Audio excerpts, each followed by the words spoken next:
billion to the plan. However, the package is not expected to mandate massive changes to stop defaulting mortgages. Rather, it's likely to funnel government payments to mortgage companies, which will use that money to reduce borrowers' interest rates and therefore their monthly payments. By the end of 2008, slightly more than 9% of all mortgages in the U.S. were either delinquent or in foreclosure. This according to the Mortgage Bankers Association. A total of 8.1 million U.S. homes, or 16% of all households with mortgages, could fall into foreclosure by 2012. This according to a report by Credit Suisse.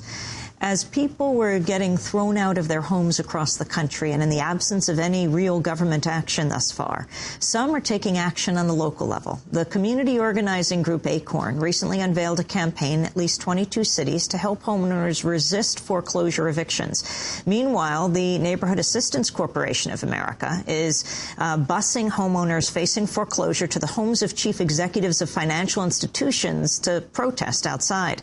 Sheriffs in some places have also taken a stand. In Wayne County in Michigan, Sheriff Warren Evans suspended all evictions starting February 2nd until the federal government implements a plan to help homeowners facing foreclosures.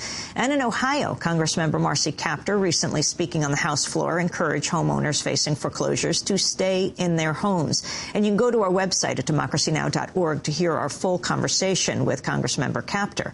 Today, we go to Minneapolis to look at a similar organizing effort. The Poor People's Economic Human Rights Campaign recently revealed to the media its long-running project moving homeless people into many of the foreclosed and vacant homes in Minneapolis's north and south side.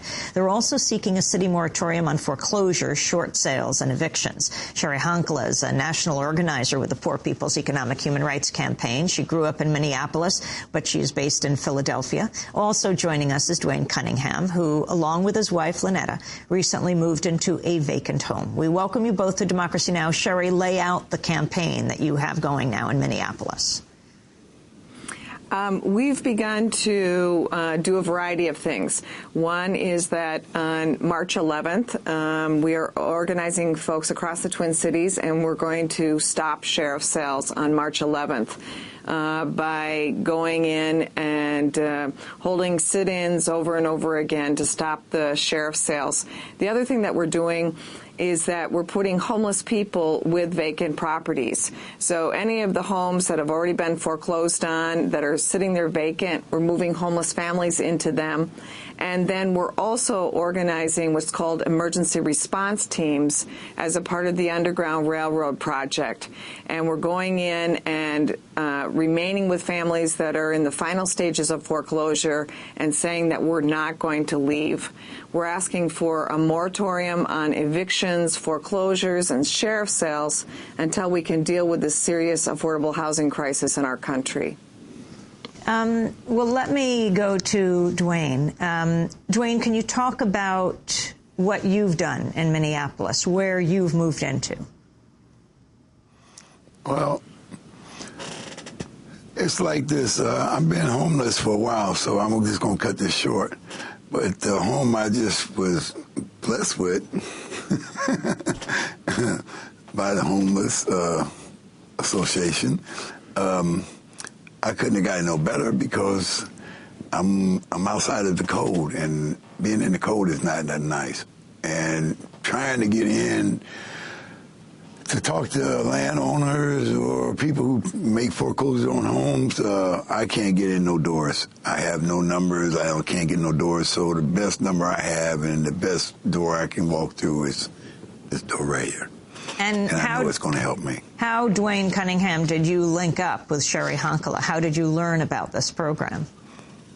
Well, let's say, for instance, she heard about me and my plight as far as my situation, and I have an injury I sustained back in June. I met Cherie through my wife and through another associate, a relative of mine, and ever since I met her, she's been like a guardian angel over me and my wife. So, yeah, I become like family to her. We're like family. So, whatever she's on, I know it's got to be something positive, because there's not been one person that came to her. I ain't seen her. I have never seen her turn away no one. So, this is the truth, you know. I don't know what you're looking for, you know. I don't know what the people are looking for, but this is the truth. Why got all these people out here homeless, and you got all these homes, south and north. South and north. I'm talking about more homes than there is people homeless, and you still. This is red tape. So she's cutting the red tape. Cheri Honkala. That's why I look at it. Yeah, one of the things is that Dwayne and his wife were not allowed to be vouchered into appropriate facilities. They both have very serious health care issues, and for insurance reasons, you know, the shelter just basically told me, you know, Cheri, this is not an appropriate place for them to be at. So we didn't think living in their car was an appropriate place for two people that have serious medical issues to be staying. So that's why we thought they were an important candidate for one of our takeover houses. And Cheri, what has been the response overall of the city of Minneapolis? Well, I mean, so far in the 13 houses that we have, there was only one house that we were kicked out of, but as Dwayne was saying, there's plenty of them. So, you know, with, you know, thousands of empty properties, it was easy just to take that family and remove them into another abandoned house. So unless the police department starts to, you know, put police officers in front of every abandoned property, we're okay. The one property that folks were kicked out of, were only kicked out of there because we had a, you know, overactive cowboy police department at that particular property. But other than that, the police know that there's more important things that they need to be doing, like dealing with murders and drug issues and all of those kinds of things. And people, quite frankly, are sick of having empty houses next to them that are then used for drug houses and those kinds of things. So, you know, we're about the business of bringing the neighbors back into the neighborhood as opposed to throwing them out onto the streets. Cheri, you're going to court today?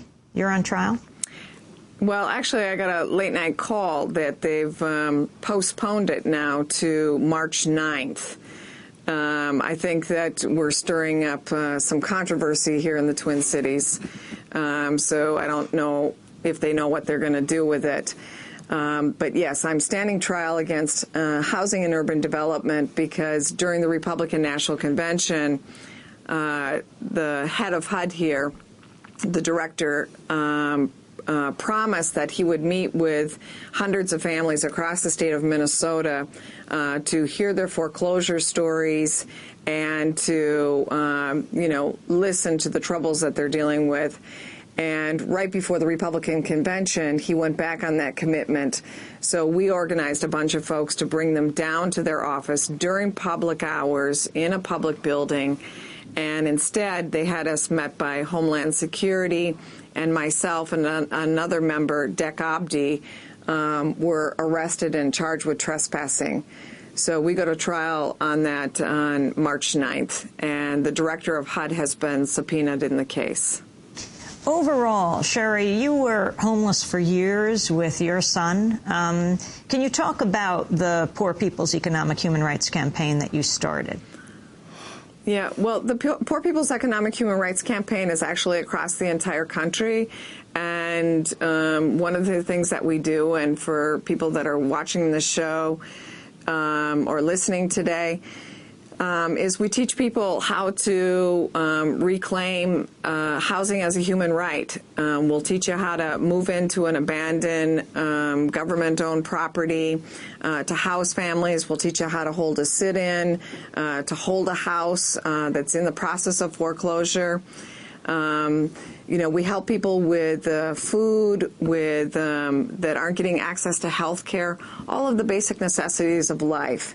It's not enough to just try and change things in the halls of Congress because people are dying today. The people that don't have access to health care, the people that are going to freeze on the streets because their pushed out of their homes. And so that's why we have to take these immediate measures. We can't just wait until perhaps some laws are changed in a year or two from now. You know, we're going to lose people now. We're going to lose them to our prison system, or worse, they're going to die because they're going to freeze to death on the streets when we've got all these empty, heated homes. Finally, Dwayne, before we move on to our next segment, the RNC, 8 others who were arrested at the Republican National Convention. President Obama's in Phoenix, Arizona today to sign off on legislation around the closing of houses, home foreclosures. Very briefly, what do you want him to do? I think everyone should be given a chance to own a home. And that's what I feel he should be trying to sign. If he signed anything, I think that should be the most important thing he should sign.